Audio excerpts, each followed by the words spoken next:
What's up, guys? Welcome back to my YouTube channel. For those of you that are new here, my name is Adair Lebrac. I am an IFBB Bikini Pro. Today we are here at Pure Muscle and Fitness, and we are going to do a back and shoulder workout. So I am just drinking my pre-workout right now.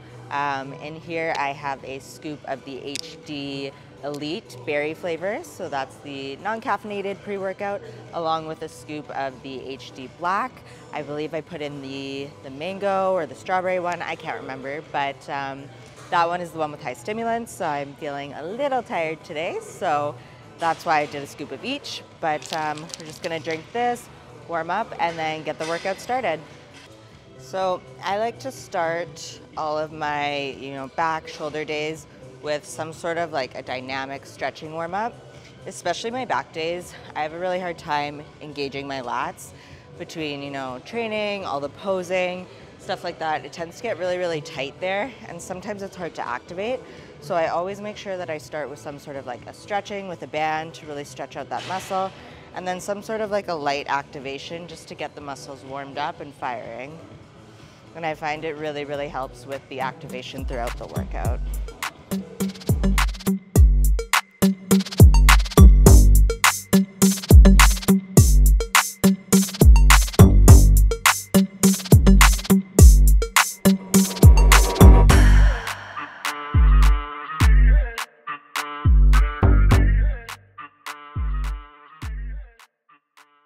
We are going to start the workout by doing back, and then we're going to move into shoulders. I do this just because when you're training back, you don't necessarily want to engage your shoulders. So I find if I train my shoulders first, then they're already activated and they fire more during my back exercises. So I like to do my back exercises first, and then I move into my shoulder exercises after I've already hit my back and exhausted that part. So we're going to warm up with some pullovers and wide grip pull downs. We're going to superset them. First couple sets are going to be warm-up sets, and then we're going to move into some more working sets.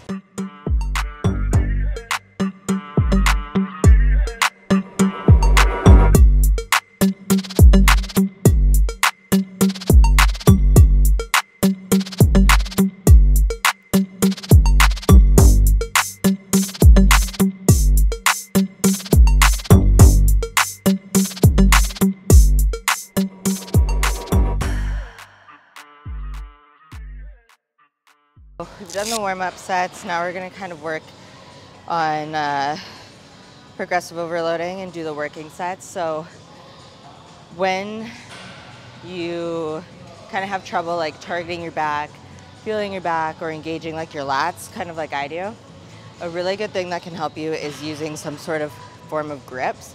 So I use these.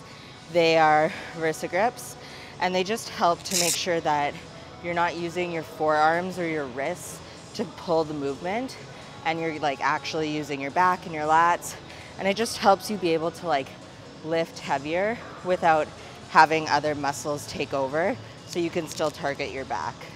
They make a really big difference. I would really suggest you invest in a pair of grips. There's cheap ones off Amazon, stuff like that, and it's really just going to improve all of your lifts. I use them on my back days, my leg days, and sometimes my shoulder days.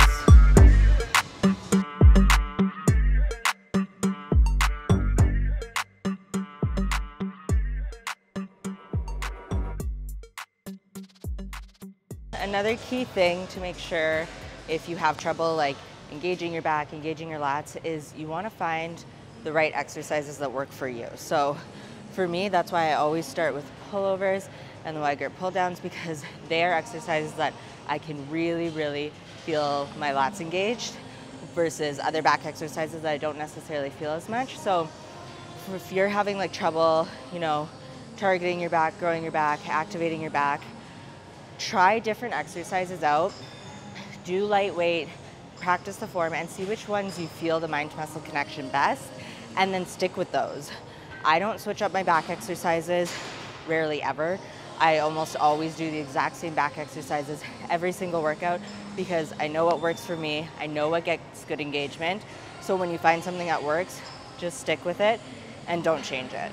That's going to be really, really important if you do have trouble activating your back. So for this last set, we're going to do rest pause. So I'm going to do about 10 to 12 reps, rest for 10 seconds, do as many as I can, rest for 10 seconds, and then do as many as I can. It's just another way to exhaust the muscles when you can't necessarily add more weight. You can progressive overload in different ways by using different tempos or things like rest pause, drop sets, that sort of stuff.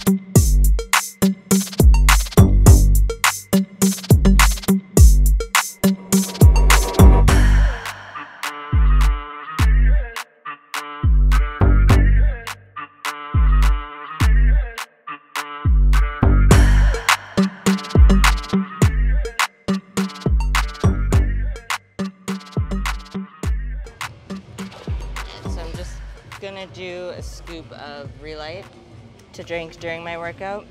Just helps with like electrolytes, keeping you hydrated to make sure that you don't get dehydrated during your workout. So I usually just drink a scoop of that.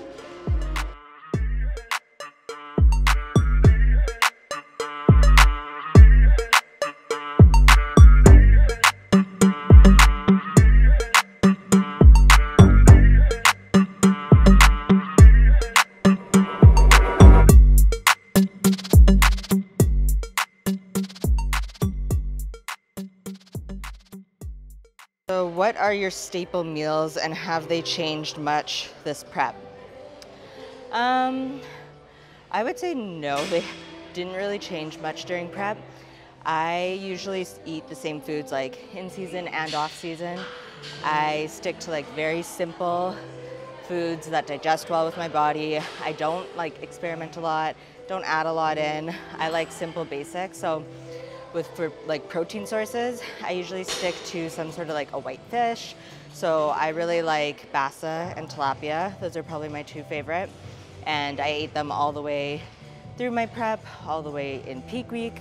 And I'm still eating them now in my off season every single day. I also eat chicken and eggs and egg whites. Those are some staples. I usually cut those out like in like peak week just because the fish digests better than me. But digest better for me. And then sometimes I'll throw in things like, you know, salmon if it's earlier in my prep and I have the macros for some more fat. I'm eating salmon now in my off season. I don't eat it as often just because honestly, it's expensive. So I have it like maybe once, twice a week, that sort of thing. And then I also will do some sort of red meat. So I do like extra lean ground beef. I like to include beef liver, as gross as that is, but beef liver is actually a really great protein for like vitamins, minerals, all that sort of stuff. Doesn't taste great, but you learn to like it, I feel like. So that's just something that I like to add in, not very often, maybe like once every couple, 2-3 weeks, just for the benefits that you get from the nutrients of it. So in off season, have a little bit more variety. In prep, it's usually just like the white fish, the egg whites, and the chicken. Those are kind of my staples. For carb sources, I really don't experiment a lot just because me and carbs have a love-hate relationship sometimes. Some of them digest really well for me, others really don't do well for me. I bloat and just really uncomfortable when I eat them. So I stick to gluten-free, jasmine rice, rice cakes, and that's about it, honestly. I alternate between those two. In off season, I'll throw in like sweet potatoes or regular potatoes every once in a while. But for the most part, especially right now, coming out of prep, my body's still super sensitive. I'm trying to stick to foods that are really, really well for me. So I'm sticking to the white rice, the rice cakes.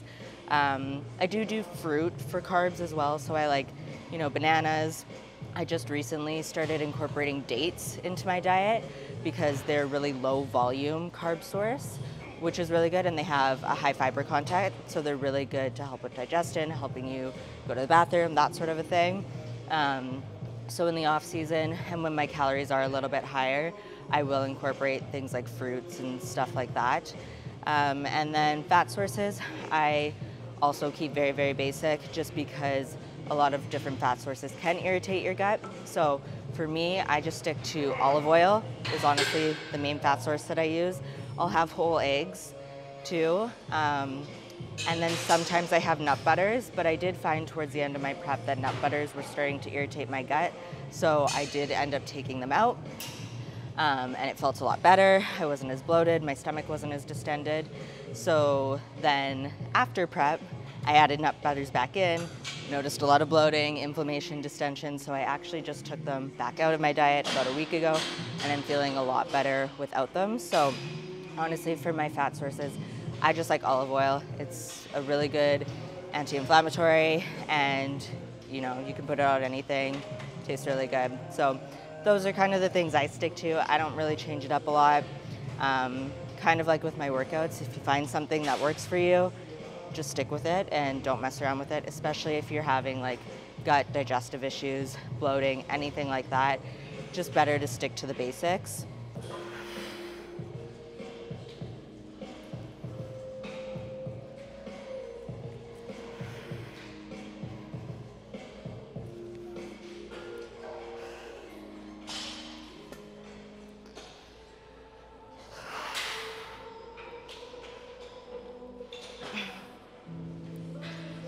Favorite show experience this last prep? Oh gosh, that's a hard one. I would probably have to say, oh, that's hard. Probably Toronto Pro, my first show of the season, just because it was at home. So I had, you know, all my friends, the community at the gym that was there, which was really, really awesome. And then my family flew out. So my mom, my dad, and my brother came. They got to see me compete. My brother had never seen me compete before, so that was really cool. And then I just got to spend like quality family time with them. So that would probably be like my favorite show experience in that sense. As for like actual shows this prep, I would probably have to say the Texas Pro was my favorite, just because the show was so well run. They took great care of the athletes. Like the stage was incredible, the venue was incredible, and there was just a lot of like my Fit Body Fusion team there with me. So I got to spend, you know, some really good quality time with my coach Jamie and a bunch of the other girls on Fit Body, and just, you know, create those relationships, because I mean, at the end of the day, it is an individual sport, but like your environment and the people around you really make a big difference. And you meet so many incredible people in this sport that it's just, the relationships you create is amazing. So I would probably have to say Texas. And also just because like it was fun. I felt really, really confident in the package I brought to that show, whereas my first two shows, I didn't necessarily love the look I was bringing. So I was really confident in that look, and it showed on stage, and I loved my posing in that show, and just all around it was such good vibes that weekend, and my headspace was really, really great, and I just felt really good about the show and the experience in general. So I would have to say Toronto Pro and then Texas Pro were probably my two favorites.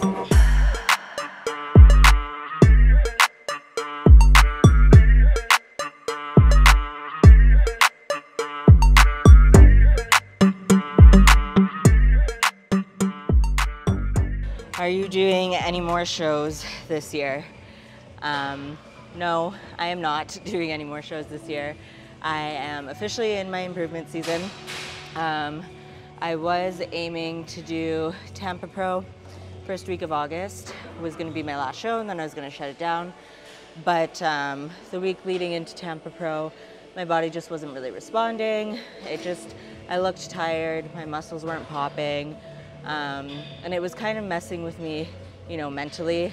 I knew that we could push and I could bring a decent package to the Tampa Pro, but it wouldn't have been my best. And I never want to step on stage not at my best. And when you know you're not at your best, it also impacts you mentally and you don't feel as confident, and that translates to stage as well. So I knew that if I wasn't bringing my best, I mentally wasn't going to feel good going into it. And overall, I don't think I would have been happy with what I was bringing, especially at such a competitive show like the Tampa Pro. Like, there were so many amazing athletes and girls competing in that show that I never wanted to just bring a mediocre look to that show. So that's why we decided to pull out of it the week before, which sucked because, you know, I wanted to keep going, but sometimes you just have to listen to your body, and if you need the rest, you need the rest. So that's what I'm doing. I'm listening to my body, gonna take the rest, improve, and then just come back next year better than ever and with the improvements that I need to, you know, be the best that I can be.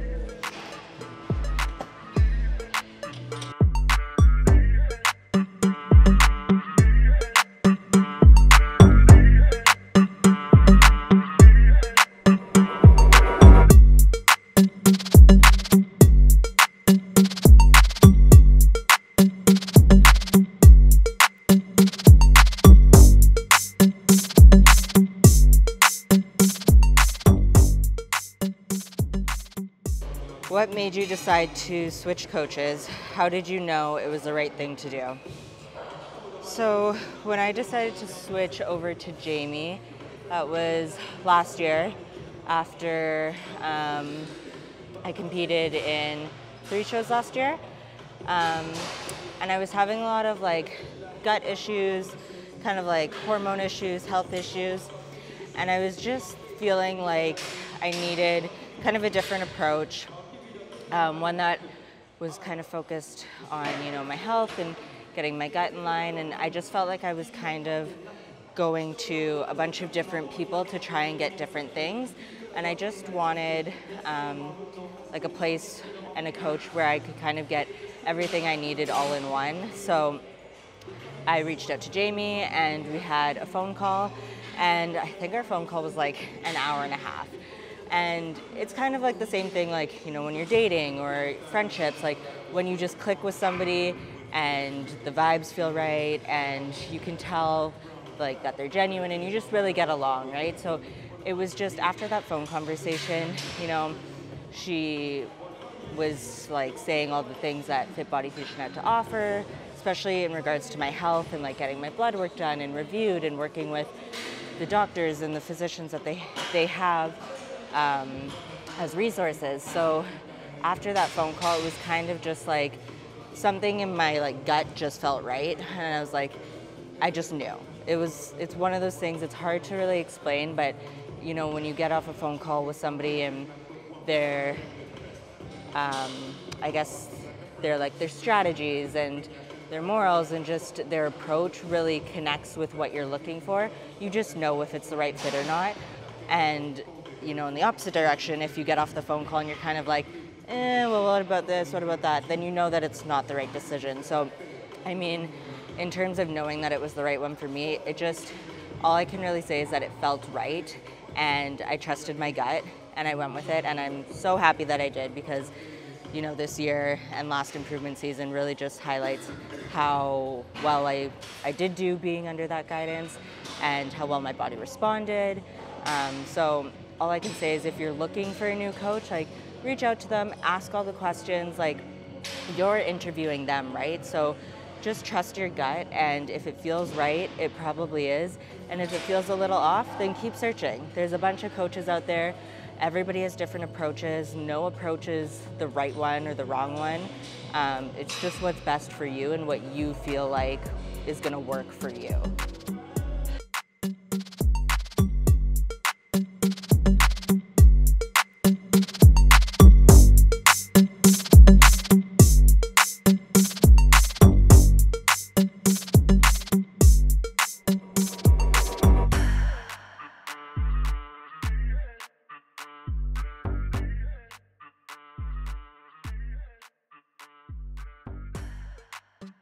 Most muscle-sparing form of cardio, especially for the booty. So for this one, I would say it's not necessarily a form of cardio, as long as you're doing like a steady state versus a HIIT cardio. So if you do steady state, where that's just like you're keeping the consistency the same the entire time, your heart rate is consistent the entire time, that's gonna be better than any form of HIIT cardio. That's really, you know, your heart rate's going up and down and it's super, super intense. So always do a steady state if you're trying to preserve muscle. As for like the type or, you know, machine-wise, I personally don't think it really matters that much. Some people say treadmill, but there's really not that big of a difference. I will say though, if you are trying to preserve muscle, doing your cardio in a fed state versus a fasted state will help you preserve that muscle, because once your body burns through everything like in a fasted state, it starts to burn through muscle too. Whereas if you have food in your system, it will burn through that food and you're less likely to have it start burning or cutting into your muscle. So I would always suggest doing it fed over fasted if you are trying to preserve muscle. We are done with back now. We did about 4 exercises. Now we're gonna move into shoulders.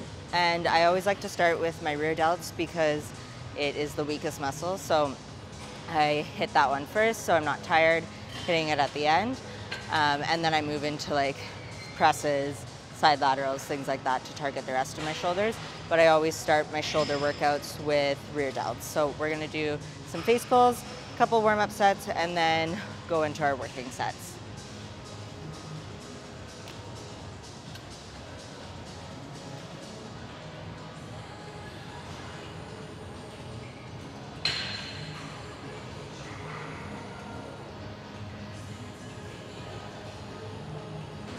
I always get these ones that are like Quinton's fans, and they're like telling me to tell Quinton that they love him.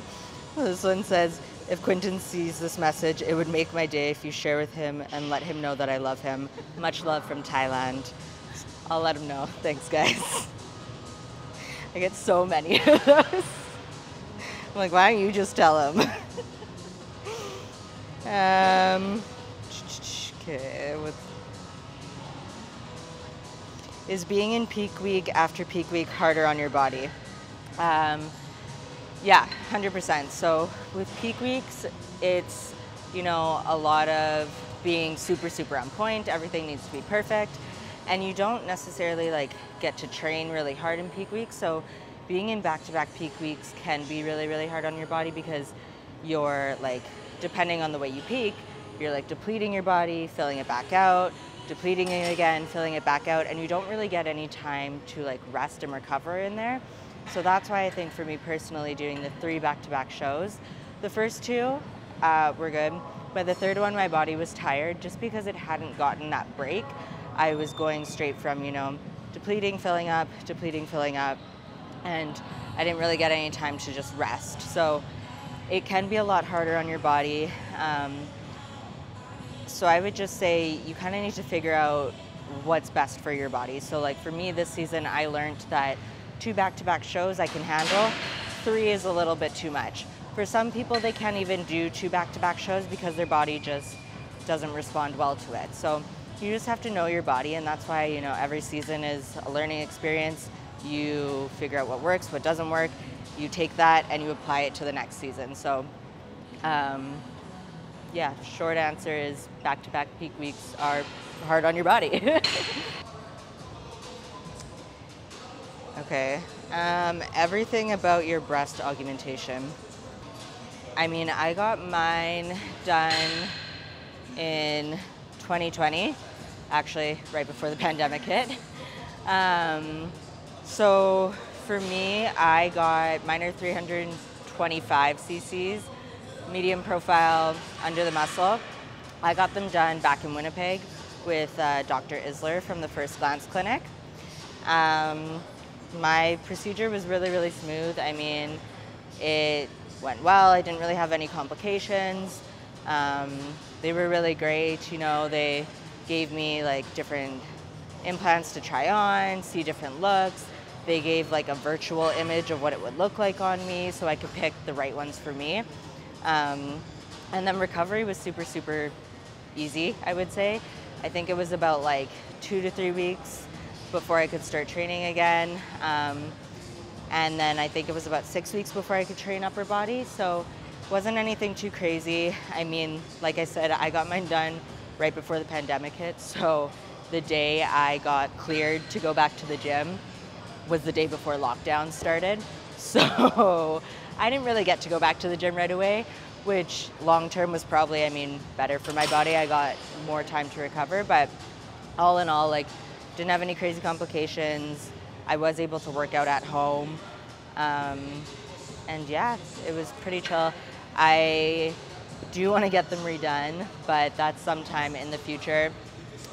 Just because, you know, with dieting and being lean in the body composition that I am right now, I got them done before I ever started competing. So I just would prefer like a bigger, fuller look. And I think I would go for an internal bra next time, just because when you do deplete so much for stage, my breast implants tend to go to the sides, and I notice it in my pictures a lot, in my stage photos, and it's not anything that impacts my placing at all. It's just for me personally, it bugs me and I don't like the way it looks. So that's the only thing that I would change about them. But besides that, like, I love them. They're really great.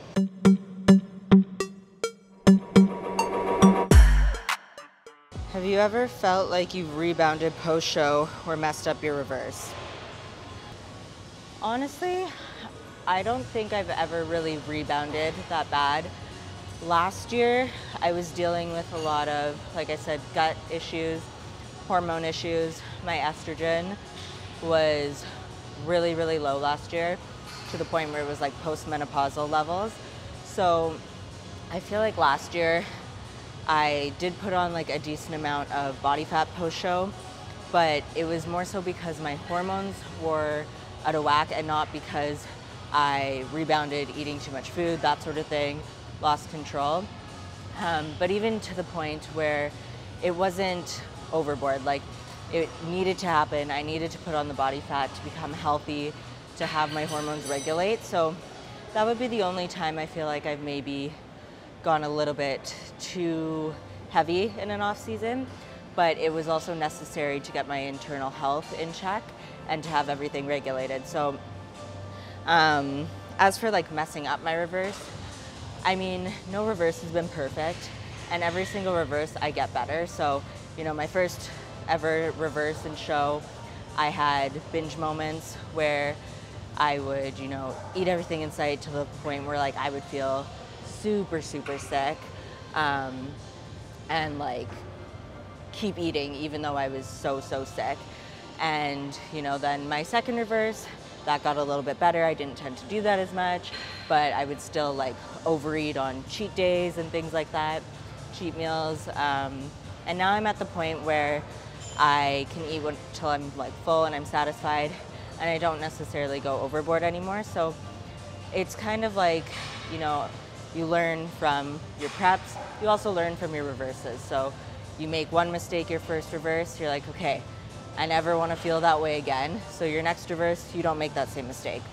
So I would never say like I've messed up a reverse, because I think that even if you quote unquote mess up, that needs to happen because you need to learn from your mistakes. Otherwise, you're never gonna know. So I always just tell my clients, you know, if it happens, really remember that feeling and like how you felt when you messed up, the guilt, the shame, like the overeating feeling, that sort of stuff, and just keep it with you, because that's what's going to help you the next time that you feel like binging or eating or going off the rails, to not do it, because you're going to think back to that time and how you felt afterwards. So I wouldn't ever say that, you know, you really mess up in reverse. You just make choices, and then you learn from those choices on what you want to do and what you don't want to do in the future.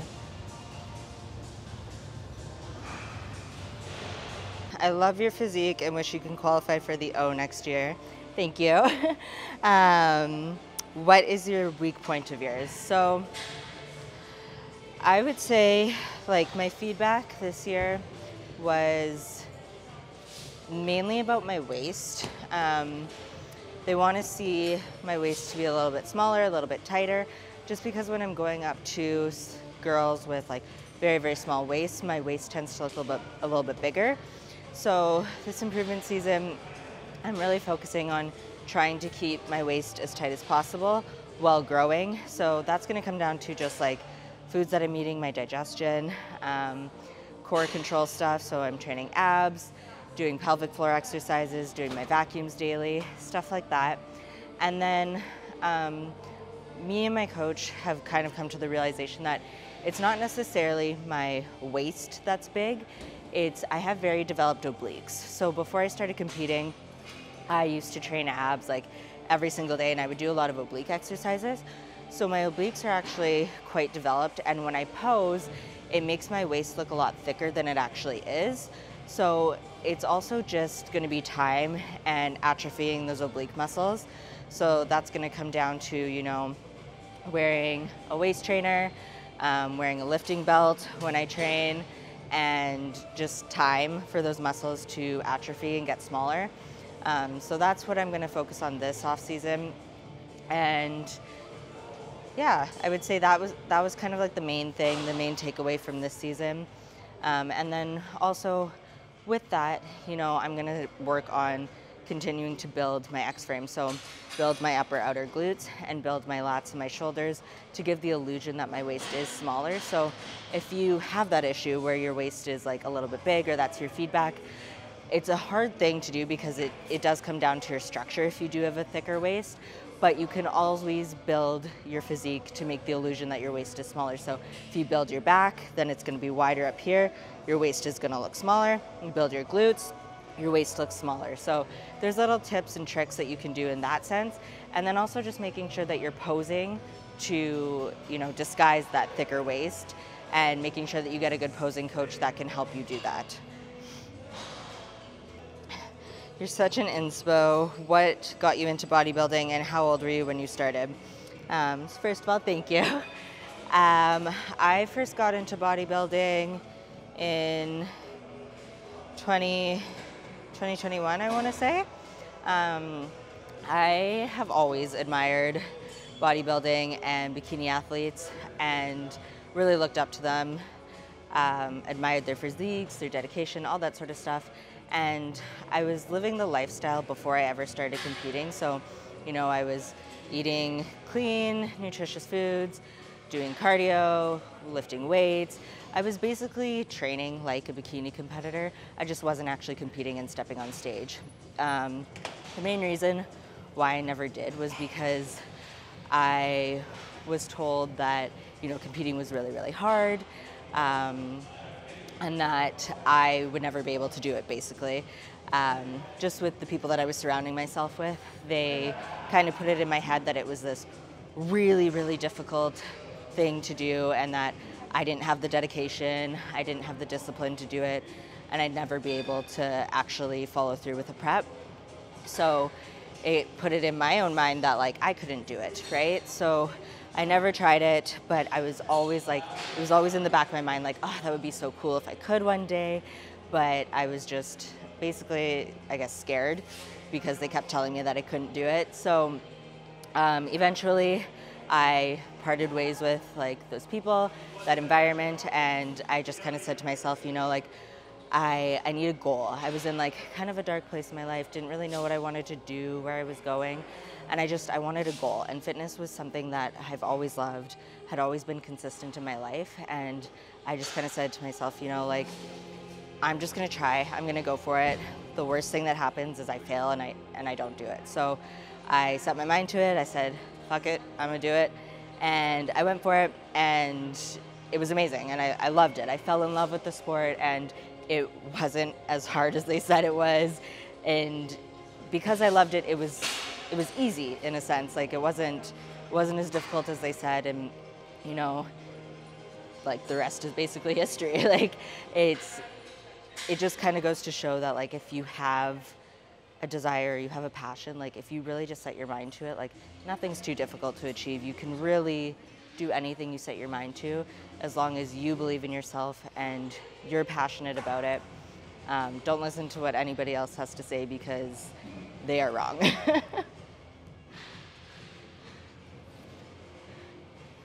Is bodybuilding and coaching your full-time job?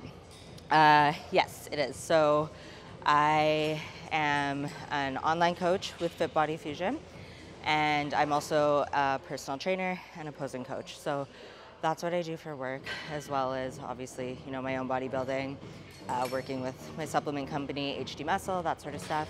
But my main full-time job is online coaching. So if you are interested in working with me, I will leave the link in the description box below. You can click on that, submit an application for a free consultation, and then just request me as your coach, and we can jump on a phone call and talk about how we can get you to your goals. That is a wrap, guys, for our back and shoulder day. So as you saw, we started with back. We did about 4 back exercises there, mostly targeting our lats, and then we moved into shoulders, started with the rears, then we did a press, and ended with some lateral raises. So yeah, I think we're gonna go ahead and end the vlog here. So thank you guys for joining me. Thank you for asking all your questions. Let me know what you guys want to see from me in the future. Leave it in the comment box below. Make sure you like, subscribe, tell your friends, and support me. You can also use my discount code with HD Muscle Supplements. And if you're interested in working with me as a coach with Fit Body Fusion, you can click the link in the description box below. And yeah, thank you guys for watching, and I hope you have a great rest of your day.